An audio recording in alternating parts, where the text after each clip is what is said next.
बिस्मिल्लाहिर्रहमानिर्रहीम। अस्सलाम वालेकुम व्यूअर्स, कैसे हैं आप? उम्मीद है आप सब खैरियत से होंगे। आज बबल किचन में एक और नई रेसिपी के साथ मैं आपकी खिदमत में हाजिर हूँ। आज मैं बनाने जा रही हूँ जी फ़िश करी, यानी कि फ़िश का सालन। और बहुत से लोगों ने ये बनाया होगा, लेकिन मैं अपने स्टाइल में बना रही हूँ और मैंने सोचा आपके साथ रेसिपी शेयर करती हूँ। तो उसके लिए जो जो चीज़ें चाहिए होंगी, कि मैंने फ़िश ली है जी तकरीबन 1 kg, इससे थोड़ी सी ज़्यादा है। और इसके अलावा 2 अदद टमाटर, 3 मीडियम साइज़ के मैंने प्याज ले लिए, हरी मिर्च, लहसुन अदरक का पेस्ट और लेमन जूस। और मसालों में जो जो जाएगा वो मैं आपको साथ साथ बताती जाऊंगी।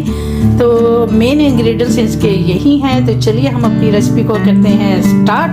तो ये मैंने फ़िश जो ली है जी, इसको मैंने अजवाइन, नमक और लेमन डाल के जिसको रख दिया था, और फिर उसके बाद मैंने इसको अच्छी तरह से वॉश कर लिया है। तो चलिए हम इसको बनाना स्टार्ट करते हैं। तो ये जो टमाटर, प्याज और हरी मिर्च है, इनको हम करेंगे जी सबसे पहले चॉप करेंगे। तकरीबन हाफ कप के बराबर मैंने इसमें ऑयल डाल दिया। फिर ऐड कर देंगे लहसुन अदरक का पेस्ट 1 टेबलस्पून। ये देखिए, इसको हम थोड़ा सा फ्राई करेंगे हल्का सा। जैसे इसमें जब खुशबू आना शुरू हो जाएगी तो हम अपना जो मैंने प्याजों का पेस्ट बनाया है वो इसमें ऐड करेंगे। ये चला जाएगा इसमें। अब हम इसमें मसाले ऐड करेंगे जी। इसमें जाएगी 1 टेबलस्पून, इसमें जाएगी लाल मिर्च, 1 टीस्पून इसमें जाएगा नमक, हल्दी जाएगी इसमें ½ टीस्पून। 10 मिनट तक इसकी भुनाई करनी है। ये देखिए हमारे मसाले की भुनाई हो रही है, और ये बिल्कुल सिंपल स्पाइसेस के साथ हम लोग बना रहे हैं, जो आम हमारे हांडी में यूज़ होते हैं। तो उसी के साथ इसका टेस्ट इतना मज़े का आएगा इंशाल्लाह। तो बस ये है कि हमें इसकी अच्छी तरह से भुनाई करनी है, और ये बहुत अच्छे से भुन गया है। अब हम अपनी जो फ़िश है उसको इसमें ऐड कर लेंगे। पानी हमने बिल्कुल भी नहीं इसमें भी डालना।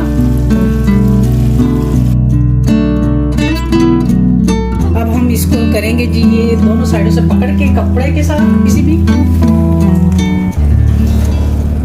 ऐसे, और इसको यूं बस इसको इस तरह करके करेंगे, और इसको हम ढककर पकाएंगे।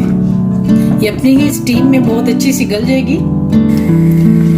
थोड़ा सा लेमन जूस, तकरीबन आधा लेमन जूस साथ ही हम इसमें ऐड करेंगे। ये हम डालेंगे जी सूखी मेथी, इसको थोड़ा सा हाथ में डालेंगे, इसको अच्छी तरह से क्रश करके तो इसके ऊपर डाल देंगे। इससे ये होता है कि इसकी खुशबू बहुत अच्छी आती है।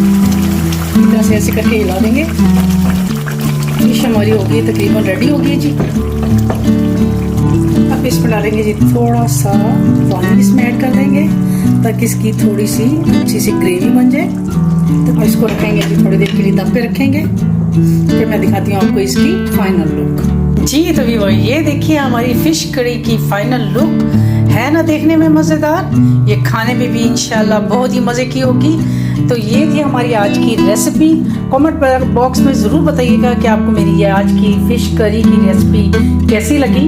उम्मीद करती हूँ आपको पसंद आई होगी। इंशाल्लाह एक नई रेसिपी के साथ आपकी खिदमत में दोबारा हाजिर होंगी। तब तक के लिए मुझे अपनी दुआओं में याद रखिए और इजाज़त दीजिए। अल्लाह हाफिज़।